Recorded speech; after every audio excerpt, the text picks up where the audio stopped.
20 years ago.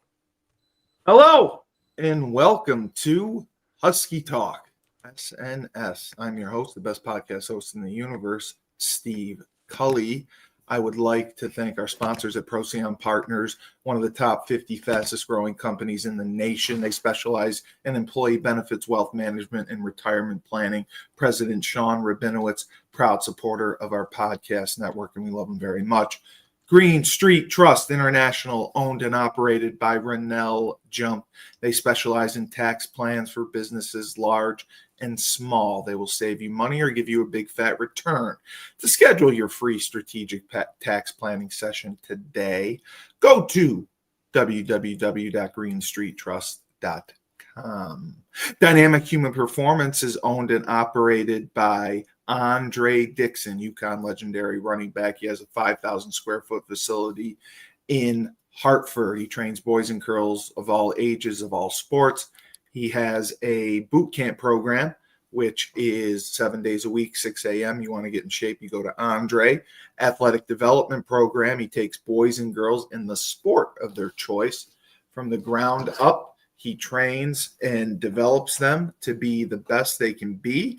He has sent boys and girls to college on scholarship for all different types of sports. To work with the best, go to www.dynamichumanperformance.com.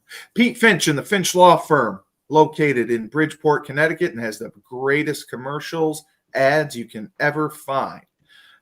If you have suffered any type of personal injury, a slip and fall, a car accident, your mother-in-law ran you over with her car, a construction beam fell on you at a site, your wife got angry, she decided to stab you, the Finch firm is for you. Pete has won legal battles all over the state of Connecticut. He will go to war to get every dollar you deserve in compensation. So to work with the best, to get all the money for your pain and suffering, just remember, if you're in a pinch, call Finch. Boy, I'm in a lot of them. Or go to his website, thefinchfirm.com. We also have James Whitfield of Luther James Insurance. For the last 3 years, he's dedicated himself to the art of financial services. He does insurance policies. He specializes in that, especially life insurance and retirement planning. He provides law enforcement and first responders with financial stability. He understands the stresses that come with retirement. How much am I going to need? For how long? Do I have enough to last? James can answer those questions and more, because fear of the unknown is real. Go to www.lutherjamesinsurance.com. Down south, we have Julius Williams and the Trench Mob. They train offensive and defensive linemen in Decatur, Georgia, and are the best of the best at that. They compete in 5v5 tournaments all across the country. We're undefeated this past season. We had one of their members on the Trench Mob podcast, which is Wednesdays at 8 o'clock. And he has 13 scholarship offers. So that shows you that the quality of talent they have.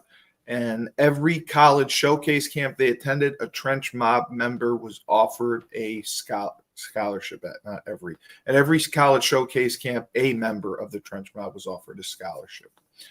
Julius has sent kids to Florida, Florida State, Miami, Tennessee, Clemson, Georgia, Alabama, just to name a few. So if you want to work with the best, and you're an offensive and defensive lineman, go to battleofthetrenches.com, and there is no excuse, because they also have a virtual program where Julius will work with you every step of the way. And now for the man of the hour, former UConn star and captain himself, Sean Mulcahy. He is now the captain of industry and podcasting. How we doing? Not too good. How are you? Good, after I read this, because it was such a memory lane. Oh, Trip no. down memory lane. Let me read this to you. Muncie, Indiana. No.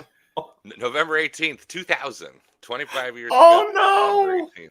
Sophomore tailback Ball State, Marcus Merriweather rushed for 146 Marcus yards. Merriweather. That's what Tyler used to say. 2 touchdowns to lead Ball State past the visiting Connecticut football team by a score of 29-0. Yeah, it was a disaster. And I got 2 personal fouls that game too.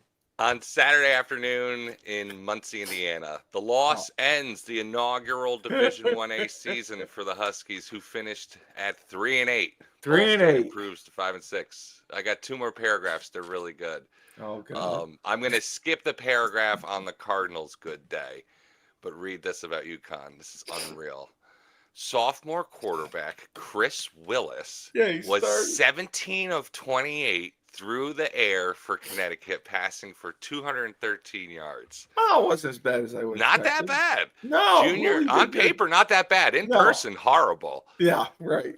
Junior Luke Richmond started for the Huskies, Duke, completing 3 of 9 passes for 41 yards. Yeah. Richmond played into the second quarter, but was unable to continue due to a previously sustained thumb injury.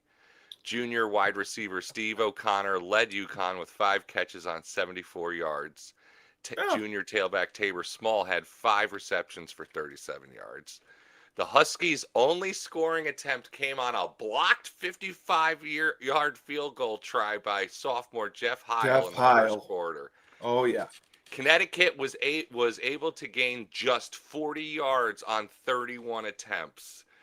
Freshman Jason Della Selva had 11 carries for 32 yards. He got moved to offense the week before against Middle Tennessee because all our tailbacks were hurt. And Tabor was hurt. Oh, my God. Yeah, they were thinking of unredshirting someone? Yeah. Maybe Bellamy? It was either Bellamy or maybe Chandler Poole. I can't remember. Poole, because Evan Benson, Poole, they all played. Benson played. Yeah, he had some good games. Benson played very well in the Akron game, which was our signature win that year. Mm-hmm. Well, they were good that year. They ended up remember going that to the hotel? bowl. Do you remember what happened? Do you remember what happened in the hotel? What happened in the hotel? The alleged rape of one of our cheerleaders? No, I never. You don't remember that one, huh? No.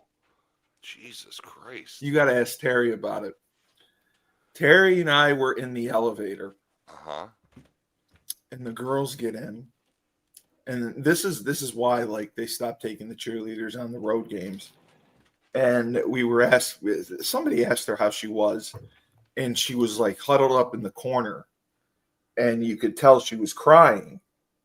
And then we had found out that something happened that night. I don't know the whole story, but we were told that there was an alleged rape, and there were cops there, and they investigated it. It was a huge deal. Holy shit! Yeah, it was bad. Yeah. And I don't know. I have no idea what came with it. I didn't know any of the cheerleaders. I know we didn't know the cheerleaders, right? I've never heard this story before in my life. I was just thinking about it the other day because I watched the HBO documentary on Ohio State. Uh-huh. I don't know if you heard about Ohio State's scandal. No. Their trainer for the wrestling team was 10 times worse.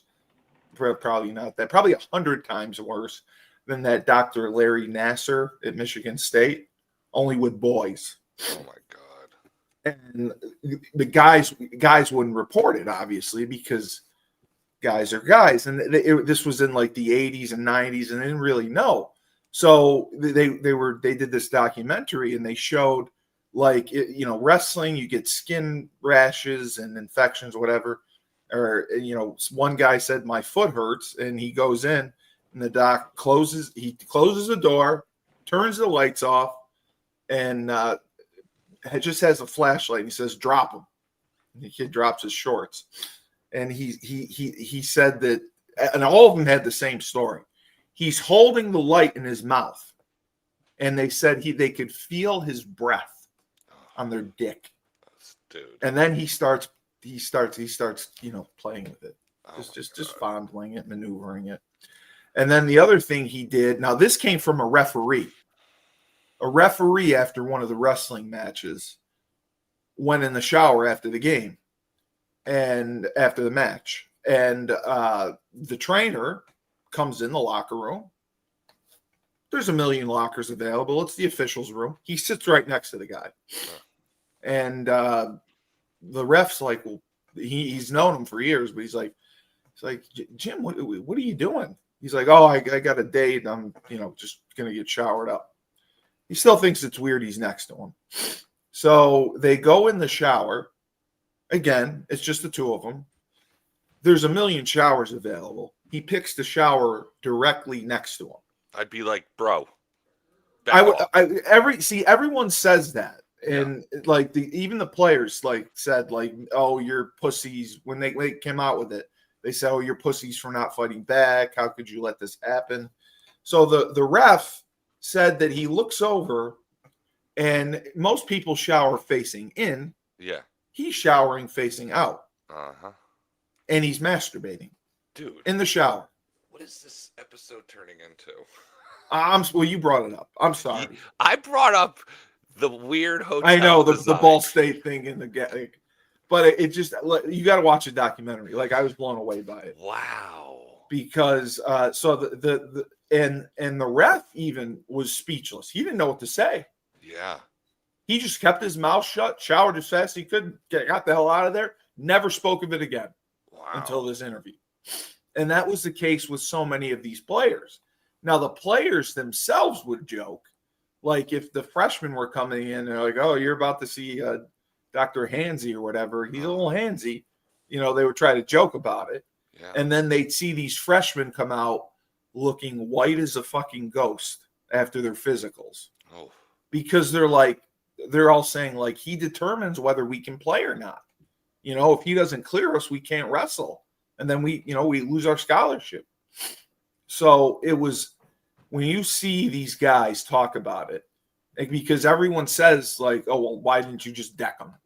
I'm yeah, so I deck a doctor. It's his word against mine. I'm going to lose my scholarship, which I need, by the way, and I'm going to get thrown out of school. So there was a 250-page investigative report done by an independent law firm. Mm-hmm. Ohio's this had gone on since 1979. Jesus. When there was only one coach that stood up to this guy because he was the doctor for most of the sports teams. The only coach who said anything was the women's fencing coach. Wow. And it was because her daughter was dating a male fencer, mm-hmm. and knew what was going on, and she went to her superiors multiple times. She went to the athletic department multiple times, and got we'll take care of it. We got it. Nothing ever happened. So there was one final incident, I believe, in 96. And, I'm sorry. In 92 or 91, instead of, there's been reports galore about what he's doing. They promote him. He gets promoted to the student health center. So now he's working with regular students. Yeah. It's the wildest thing I ever saw. So was he in jail? Is he dead? What's the deal? He ended up killing himself in 2001. He hung himself. Oh my God. But that's the thing. Nothing ever happened, and people were shocked that it didn't get the attention that the Penn State scandal did. But the reason being is because people were saying the media is obviously biased because the Penn State scandal was involving young kids, up to teens. He was a football coach. He was the D coordinator. Yeah, it was Sandusky who recruited me, mind you. Wow. I always kind of wondered why not me. What was wrong with me? You didn't like me? No, I'm serious. I went to the spring game and everything that year. Wow. He came to my house. Wow. Yeah, it was his last year. It was 98. Wow. And yeah. And I remember he came to my house. He was nice. I went to the spring game in 98. And I was the same thing. And years later, I'm like, well, how come you didn't like me? I wasn't his type. What the fuck? Too Yeah, smart. why didn't make a pass at me? At least someone would have. They're looking for dopes. They didn't want But someone yeah, to find like them out. if you Google the Ohio State wrestling scandal, it will blow your mind Wow. for how long this guy got away with it. And then in '96, there was one more incident. They didn't fire him. They let him retire with this professor emeritus status, which is like a prestigious title. I'm not exactly sure what it means. Yeah. What does it mean? You're basically, you can teach at the school until you die. Yes. Because I believe he was still teaching classes. And make like any schedule, like you like carte blanche launch. But yeah, that's why I brought it up. The Akron thing, there was an incident there. And if I call Terry right now, Terry remembered it because he saw. I was oblivious, of course. Yeah. I was in the elevator. I was oblivious. Terry noticed, like, her reaction and how she was kind of like in the corner of the elevator. Yeah. And like looked like she had been crying. I don't know women to this day, so I didn't pick up anything. Wow. Terry knew, and then we found out. And, the police came, and I don't know what came of it, but I do know that they stopped traveling cheerleaders. Like Randy stopped traveling the cheerleaders to away games because of it. Was it one of our teammates? No. It was someone from the area. It wasn't any of our guys. No, that's a story for a different day. Because I would feel like we would have heard of. Yeah, I know it wasn't. But yeah, that's a story for a different day. So you want to do Giants or Huskies? What do you want to I do want to do the Huskies. I have to do the Huskies while it's fresh in my mind. Because this dude, Cam Edwards, is a beast. Listen, I love Cam. Yes. I adore Cam. You want them to give him the ball every play. And I think you're kind of right. I do. But, I mean, they at least adjusted some of the run game, which I was happy about. If you saw the last big run he had, they ran outside zone, but they ran it to the field where they had numbers. Yep. And I typically don't like running it to the field because you're blocking it uphill. But what you do is you have that they ran it out of trips. So you have that third receiver go to the inside linebacker and you cut loose either a safety or a corner. That's the guy who ends up being cut loose, and Cam made a miss, which is fine. And that allows your line to really get an advantage because now your guard and your tackle don't have to try to scoop up to that play side backer. So I thought that was a good adjustment. But it was just frustrating overall because of missed opportunities. Joe, like Luke Richmond is Joe Figiano. Luke just had a cannon. Yeah, great arm. He could make all the throws. Joe can make all the throws. Yeah. Joe reads things better than Luke did. But, what happened was just he's not super accurate, and he just throws the ball off a guy's hands because he fires missiles at him. Mm-hmm. That's kind of what bothered me. And then, defensively, Dave and I went over the film, and we were looking at the defense. And they played the 3-5-3 with a 3-safety look.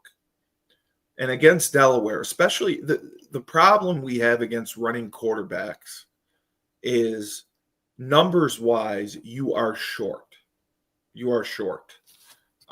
Because you have the 3 safeties. When they're in a spread formation, both linebackers kind of spread out. There's only a 5-man box. So you're expecting that safety to run the alley and be the support player. And that's guys are capable of doing that at Miami, Notre Dame, Georgia. UConn, we just don't have the speed and the personnel to just get downhill and blow shit up. And we did last year. We had that Malik Dixon-Williams on defense who was very good. And Jaden McDonald was an excellent linebacker who played sideline to sideline. And our D-line is just they get knocked around. So that was frustrating. We should have scored more. What was the final score? 31-24 or 24. We should have scored more points. I mean, going into halftime, more of a blowout. Yeah, I mean, we were a 21-point favorite. They were a horrible, horrible team. Yeah. Um, I still didn't expect much. I was still like, I don't know. Well, I thought I'm fine with Cam. I thought they should have worked in Victor Rosa a little bit more to give Cam a blow. And the guy that I've really wanted to see is MJ Flowers. They haven't gone to him. They've gone to the kid from Sweden, Oliver, whatever. The tight ends played okay. Honig is the big guy from Germany. Yep. He's 6'7", he's 280. He's just really bad when you ask him to do like backside stuff. Yeah. Cutting off the backside edge, he got beat a bunch of times. They had a smaller guy backside that just beat him. And we were great on fourth down. I think we were 4-4 or whatever. We were shitty on third down. Yeah. That was disappointing. We need to get into a power conference, and we're not going to without the attendance going up. And we have to dazzle fans. We have to put on a show anytime we're at home. And I hate saying that because getting the win should be most important. But for us to move up, that's what we have to do. Yeah. So, yeah, it was a win. I thought Ball State was horrible. Their quarterback was horrible as a passer. He was a good runner. And I just thought, we should have scored more points. Did you watch it? A very little bit of it. We had a big day yesterday at work, so I was. Oh, that's right. That's right. But yeah, that's what you'll see. It's just we should have played better. But I mean, like Joe D'Ambrosio said, the next 3 weeks the schedule is soft as one ply toilet paper. So we should be able to go into Buffalo and win. That'd be nice. Buffalo this time of year, beautiful. I love playing in Buffalo. Oh, it was so nice as a lineman. So nice. Yes, I love the grass. Yes, tall grass, dude. The grass was beautiful. Field. I loved it there. It's like a U.S. Open rough. It was great. I'm gonna try to go as well. So I'm excited about that. How long is that drive for you? It's 3. But I really want to go. And then I'm going to try to come to FIU. Do they still play at the same place? Yeah, they do. Yeah. They done any upgrades? I don't believe so. Really? I don't believe so. I'll let you know. I don't believe so. That was such an old school, like high school field. It was great. Like it really was. Like you're 100% right. The actual field. They purposely didn't cut it to slow Yes, they down kept it high to slow us down. Yeah. But as you remember that. It was lovely. It was like playing on a couch. It was great. It was so I loved it too. I loved it too. Anytime we played there, I loved it. Yeah. So the Giants tonight are gonna get worked. All right. Don't say that. I don't want to say that. The Chiefs are 0-2. They don't mess around with these third-tier teams. Like, they're in New York, prime time. Patrick, Travis are going to say, all right, fellas, let's go. They're going to say, fuck Chris Jones is going to say, who's blocking me? Yeah, JMS is blocking me? Yeah, thank you. Van Roten's blocking me? Runyon's going to try. Thank you. No one's stopping Chris Jones and Karflidis. Is he playing? Karlaftis? I believe so. I have to check. Who's blocking him? Embo? Foster? Foster coming off the left tackle there? That's dupe. Did they?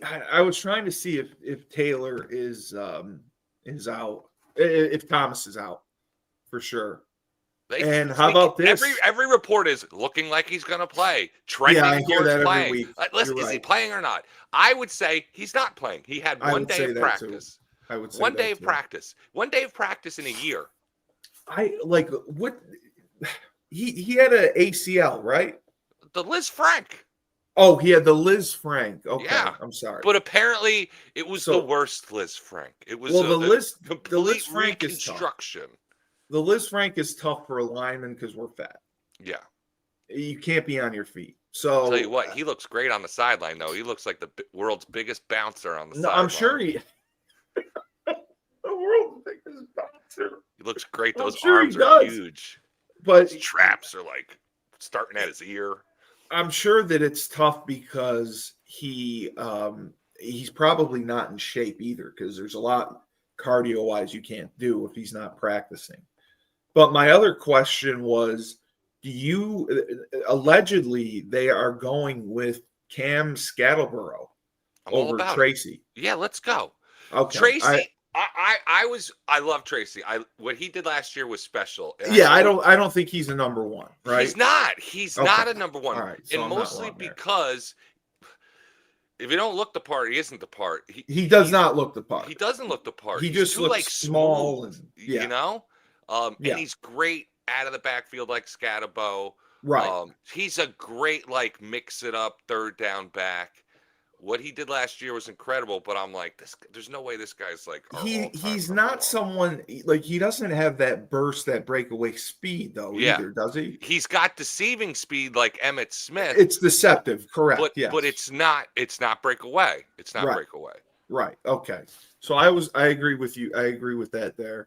Yeah. I mean, if Russell Wilson can continue to play well, if the defense, opens up a little bit and can stop someone, I would like to think they could make this a game. But I do agree that Kansas City has just been bashed and bashed and bashed. This is a layup for them. This is so perfect for Andy Reid and his group to be like to get back on track. Yeah, like and they're Andy Reid knows the Giants. Dude, I mean, it's Spagnola. Us. He's still there, right? Spagnola. Mm-hmm. He's still there. He knows the Giants pretty well. Yep. And he blitzed quite a bit. And, that's what used to kill Daniel Jones. Daniel Jones was poor against the blitz. Oh, my God.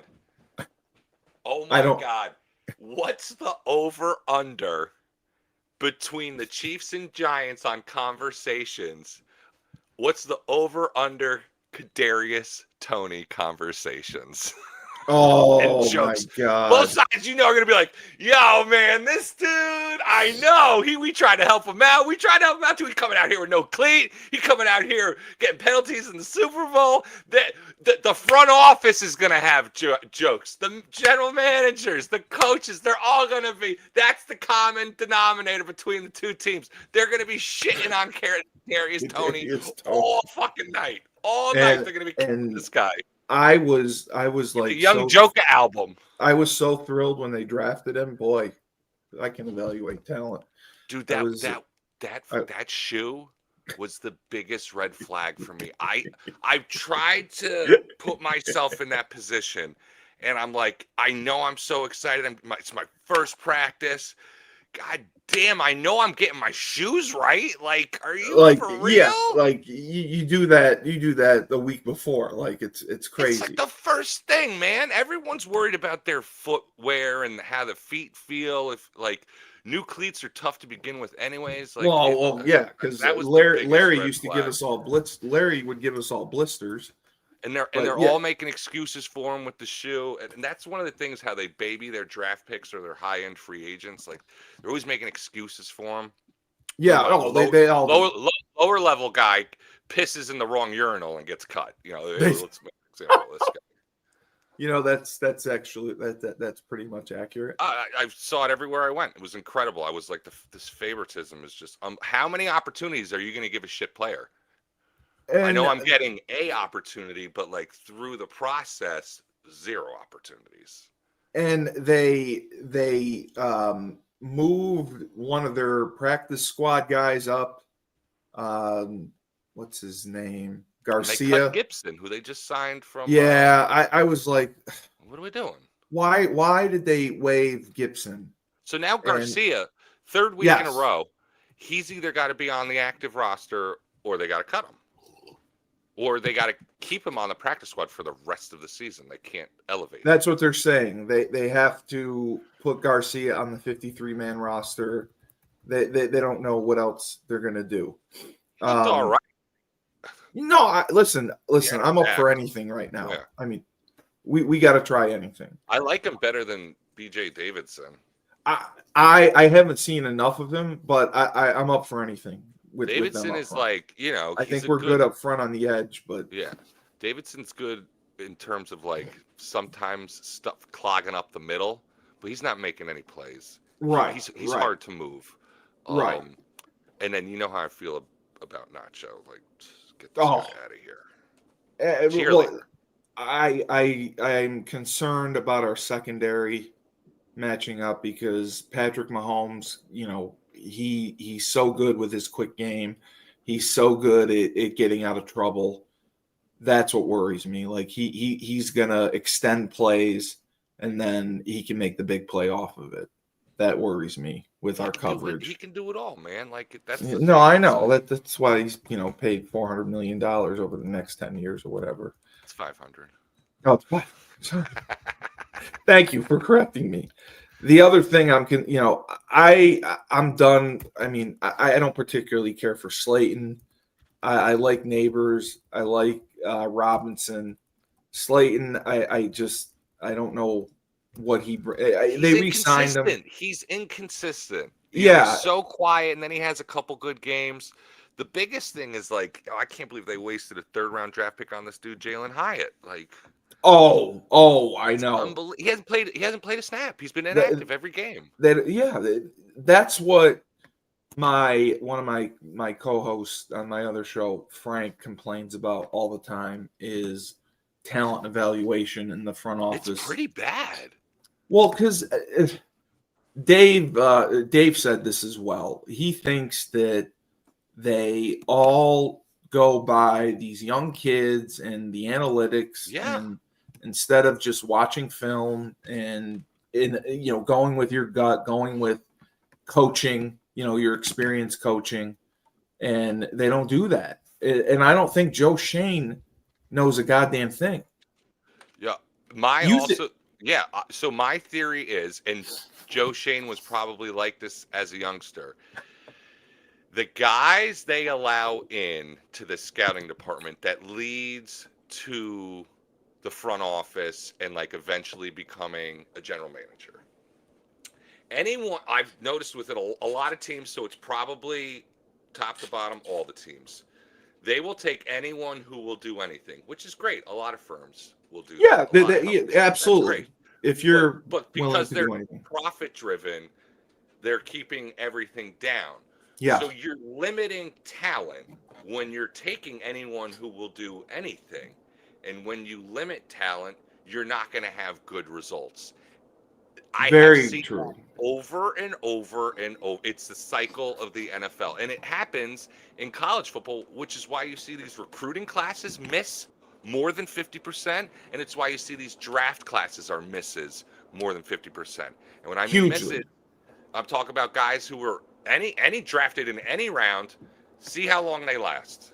Or what I agree. It's just unreal. But my other issue is I do believe teams move on from draft picks instead of developing them. And I understand it's the NFL. I understand you have to come in and you have to be ready to contribute. But some guys aren't.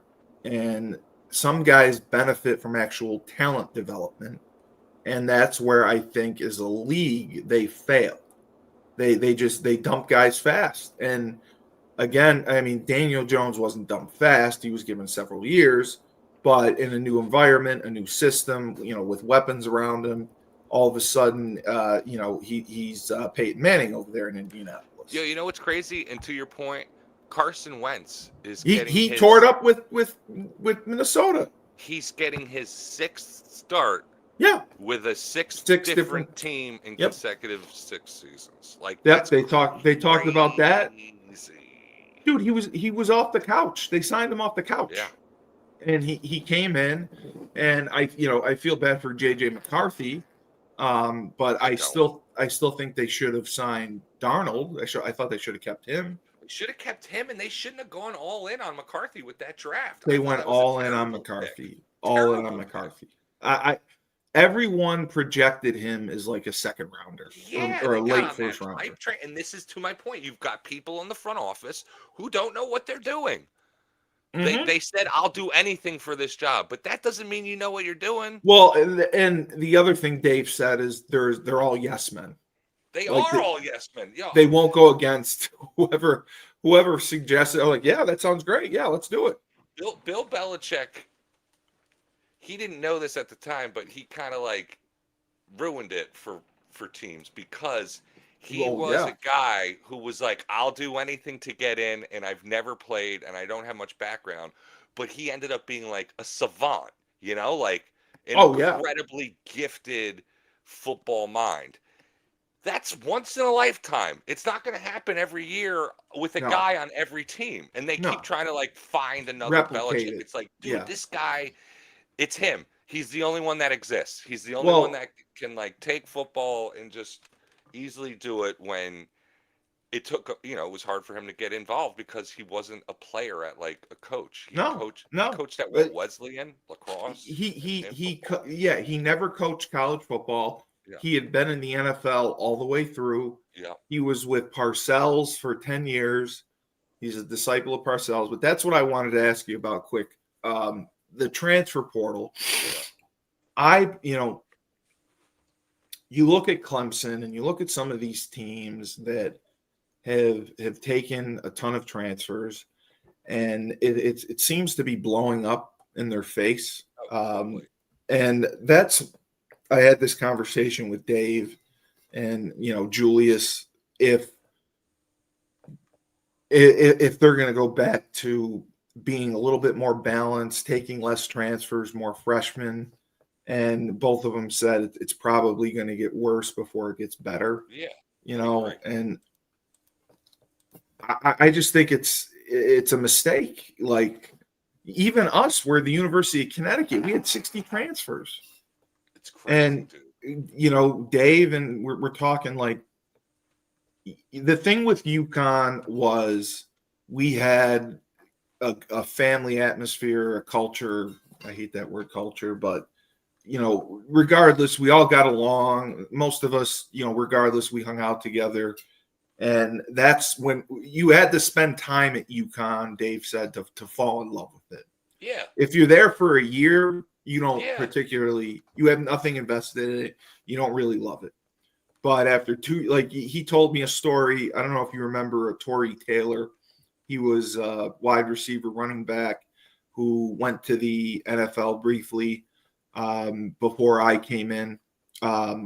He said that Torrey Taylor was from Florida. He was so he didn't want to be there. He was so upset he left for the airport.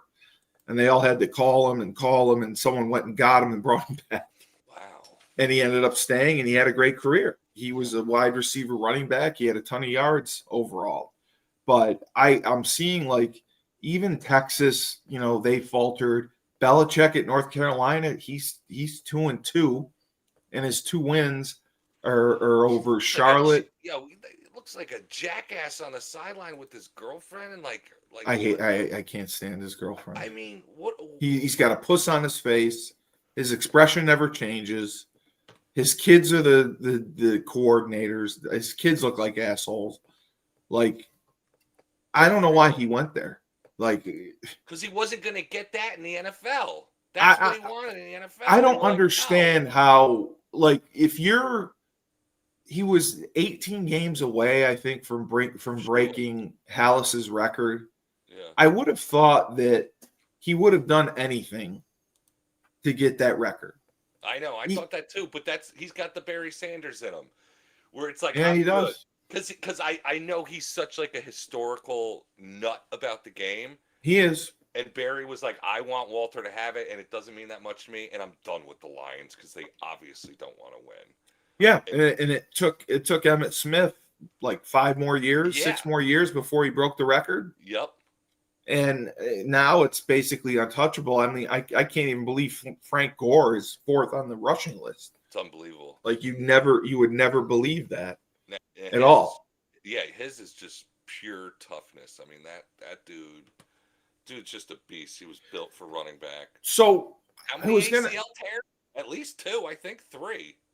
Oh yeah. You know, he was banged up, and he struggled with no fullback. You know, they were a 1-back spread offense Yep. too. Ran the run and shoot. How exactly do you work until 11 o'clock with no lights Tonight? Yeah. There's some lights, so the basketball. Oh, there courts- are. Yeah, the basketball courts are lit up. The main gate, like shed, has a light. The marina has lights, but like the beach itself doesn't have lights because they discourage people there. Okay. The parking lots don't have lights. And I told you, when you get a chance, you got to watch the Charlie Sheen documentary. Yeah, it gets pretty quiet there at dark, which now is like 7 Oh, o'clock. good. So I should have some time, not to watch it, but like I'll be able to keep up the score, like the Giants game. I don't know. Yeah, I'm scared, but I'll I'll record it, and I'll probably, I don't know when I'm going to watch it because I got to work tomorrow morning.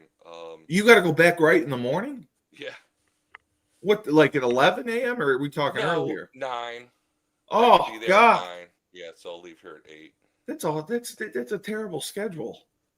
This is what you got to do. They have you go at night and then in the morning? It was my choice. They had an open shift. Oh, okay. Yeah, I know you're trying to get hours.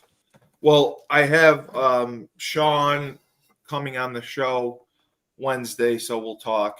And he did go to the office to yell at the guy, so we'll make sure. And then we're meeting with that sports agency, Ink Bite, so hopefully that works out. Yeah. But would you be able to go, or even want to go to FIU? What date? Let me look. It's a week from Saturday. I might be able to because the beach closes. Is it? What's that date? It's the October 7th, I think. 4th? But that one, yeah. I might be able to go because the beach closes October All right. 1st. I'm gonna talk to Terry. I'm gonna see if we can get passes for if for you, your wife, and your kids if they want to come, because they all bring their kids.